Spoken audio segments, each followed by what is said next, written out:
guys submitted some great questions. If your question didn't make it, I'm sorry. Do not hate me for it, but I'm going to answer as many as I can. So the first question is from Schindler86. I noticed that Miles Turner was grief-stricken over the Longhorns' loss to Northern Iowa. That got me thinking about former basketball players and their involvement with the team. My questions are, generally, how involved are former UT basketball players with the current team? In what capacity do former players participate in team activities? And what former players are the most involved? So this is a very good question, and I think the reason Miles Turner was so upset about it is because he did play with these guys. You know, these were his teammates. He was there last year, so he knows them. He has a close relationship with them. He was more involved with this loss. It's obviously not the same as football. A lot of former football players are very involved with the team, and that's not the case with basketball because basketball players have 82 games in the NBA season. NFL players only have 16. And so that's the clear difference. So Miles Turner, as we discussed, he's very involved. Kevin Durant is involved. He came back in September, played basketball with the team, talked to them, stuff like that. He also sends them a lot of gear, which they love, and custom-made shoes. I'm kind of jealous. I wish I got some, but I don't. So that's how KD contributes, and I think they try to come back when they can. Tristan Thompson comes back for games. PJ Tucker, TJ Ford is obviously extremely involved. He does a lot of commentating and stuff like that. So he's involved in that capacity. Royale Ivy in the same way.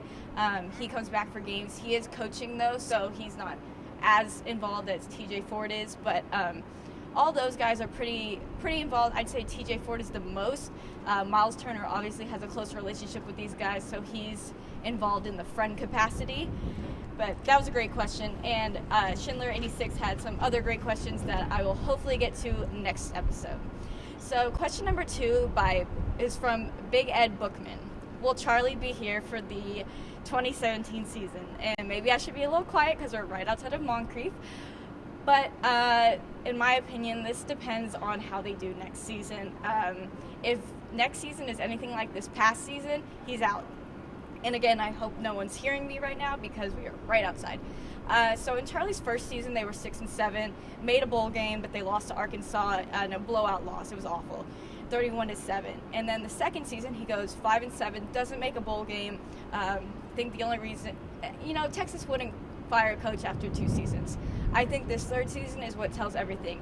If Charlie does not lead the team to a bowl game or a losing record or something like that, I think he's out. I don't think this is something where Texas fans want to play around with. I think this is, he's got to have this chance, and if he messes that up, he messes that up. He makes $5 million a year. He needs to lead this team to a bowl game, and if he doesn't, Texas doesn't want to deal with him anymore. And Texas wants to win. These fans want to win. We all know how Texas fans are. We're not very patient. So with that being said, I think, it depends on next season. If Texas doesn't make a bowl game, I think Charlie Strong will not be there for the 2017 season. There are certain games you cannot lose as a Texas coach. Losing to Texas Tech is not acceptable. Texas lost to Tech this past year. I don't care if Texas beat OU or Baylor, which are 2 games they almost blew in the final minutes, but you can't lose to Tech. Can't lose to Tech, man. That's just not acceptable. All right, so the third question is from ePompa18. Sorry if I butcher any names. Who is the starting quarterback by mid-season? That's a great question. My answer, again, need to be quiet out here. Hopefully not Swoops and hopefully not Hurd. Neither of them were quarterbacks, and let me tell you what I mean by that. I mean that these guys are just not quarterbacks. Look at their stats from last season. Passing, Gerard Hurd played 12 games. He had a 57.9% completion rate. He averaged 101.2 yards per game. He had 5 touchdowns and 5 interceptions. What quarterback goes through an entire season with only 5 touchdowns, passing touchdowns? But then you look at his running game.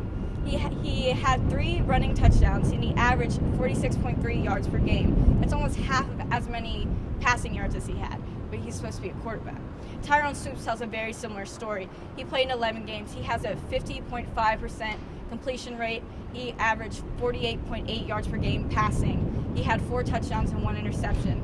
And then on the running side of it, he had 12 touchdown runs. Not sure why this guy's playing quarterback. and he averaged 41 yards per game rushing. So these guys are not quarterbacks to me. That's why I don't think they will be quarterback. I think Texas has these other guys that could be something good. Maybe there needs to be a change. I think, Shane Buechele might be an option. I think Kai Loxley. I think anybody but these two, and that's no disrespect to them, but they're not quarterbacks. And I think their talents can be used better in another capacity, and I don't think that capacity would be quarterback.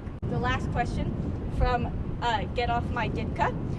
Do you think LHN will ever be morphed into a Big 12 network? If this doesn't occur, do you see the Big 12 dismantling, led by Oklahoma, leading the conference?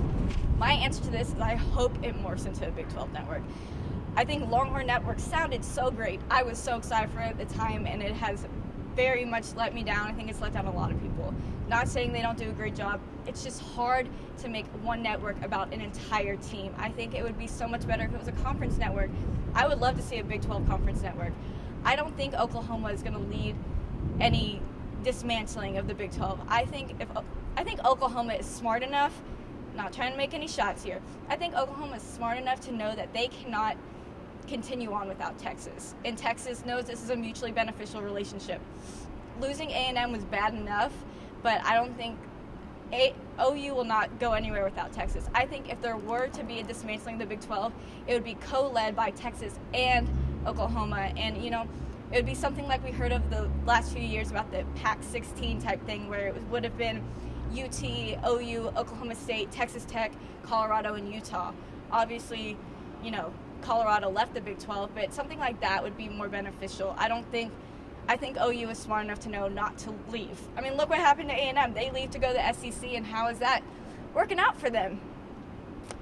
Not too well is the answer to that one. So I think if Longhorn Networks does not turn into a Big 12 network, if the conference breaks up, it's a co-leaving decision by Oklahoma and Texas. I think they team up and they're like, we're going to go to the conference together, because they need each other and they know they need each other.